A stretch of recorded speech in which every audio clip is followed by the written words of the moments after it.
I'm updating our hostage policy. I'm making it clear that our top priority is the safe and rapid recovery of American hostages. And to do so, we will use all elements of our national power. I am reaffirming that the United States government will not make concessions, such as paying ransom, to terrorist groups holding American hostages. At the same time, we are clarifying that our policy does not prevent communication with hostage takers by our government, the families of hostages, or third parties who help these families.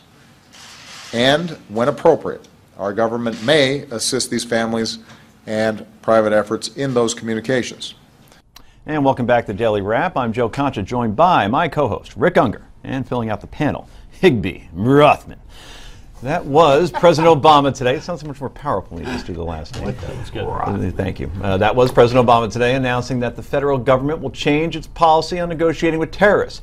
Although the country will not pay ransoms under the new law, individuals will be allowed to pay ransoms without fear of prosecution by the federal government.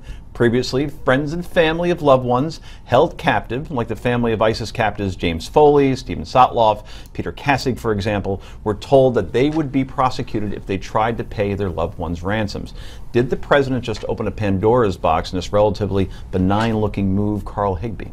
Look, if you want to pay ransom for your son or daughter over there, I don't think the federal government should hold you back from it. But that said, with the lifting of the ban to essentially not allow Americans, or allowing Americans to negotiate with terrorists, I think he is opening Pandora's box. I think there's going to be a lot more kidnapping, especially from the Somali region, because there's a lot of American traffic goes through there, and they're going to start looking for ransom, and it's going to create a little bit of a rise there. Rick, will this inspire ISIS to go down that route more?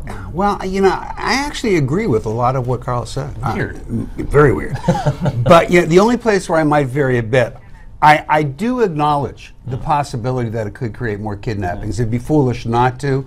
It's the kind of thing we're going to have to wait and see how it plays out. I do think it was absolutely right to remove this threat of criminal penalty for people who are going through such a god-awful time. Let's bring in Jim Hanson. We'll get Noah's thoughts on it in a moment. Jim, of course, is the Executive Vice President at the Center of Security Policy. Jim, what do you make of this move by the White House? Well, Barack Obama had to clear up that giant hypocrisy in that he paid ransom for Bo Bergdahl, not just the 5 Taliban guys he released. They paid money through the Qataris to get Bergdahl's release. So the idea that he could then prosecute American families who were doing essentially what he'd already done was a little bit glaring. Jim, it's Rick Unger. I think that I'm just going to forget your first answer and move on, because that just might be a wonderful shot at the president. The truth hurts. It's a shot at the president, but it doesn't answer the question. The substantive question is, do you think that today's move will actually create additional kidnappings, which is the concern? Oh, of course it will. I mean, there's absolutely no question about that. I mean, it's a question of incentive, market incentives. You could learn this in Business 101. If you can get paid to do something and you remove an illegality from the payment occurring, of course more people are going to do it. So I don't have any qualms at all with people whose family has been ransomed doing whatever they have to do to get their loved one back. They should have at least then counted on jury nullification. If someone had tried to prosecute an American family for getting their loved one home, what jury on earth is going to convict them? So, Jim, where do you think the biggest opportunity for these terrorists to start taking people hostage and looking for this ransom is?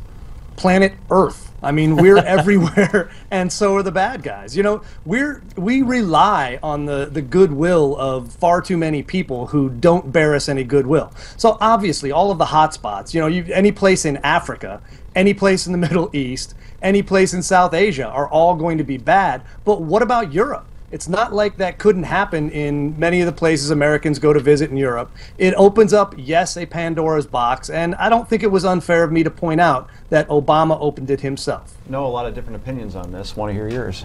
Yeah, I don't disagree with actually that last point that Jim makes, and Rick, I think he made a valuable point that the United States did negotiate with terrorists, and as a result they've set a precedent. And now we actually reveal that the United States is going to be facilitating communications with terrorist organizations that have kidnapped Americans. The value is not merely monetary. The value is also in being able to communicate on a bilateral level with the United States government and the administration. It creates a much more dangerous situation for everybody traveling abroad. You now have a target on behind your back. If the issue is precedent, then I'm afraid we set that precedent, what, 20 years ago with the people who took the TWA flight. So I don't quite Earlier than understand. that with the- Fine. yeah. So how in the world did it establish a negotiations, precedent that you now say already existed? You have to actually establish a precedent to establish a Well, he precedent. And we actually now changed establish the law, we now establish so- policy. Yeah. It's not merely precedent. Now this is But policy. my question, executive action. do we still have Jim? Oh, yes, we do. My question for Jim, I'm confused, which is often a state of existence for me, I acknowledge. But you started out your answer by saying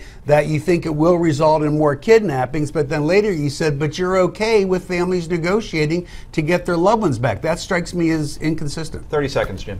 It strikes me as extremely American. We make laws and then we reserve the right to do what we think is best and bear the consequences.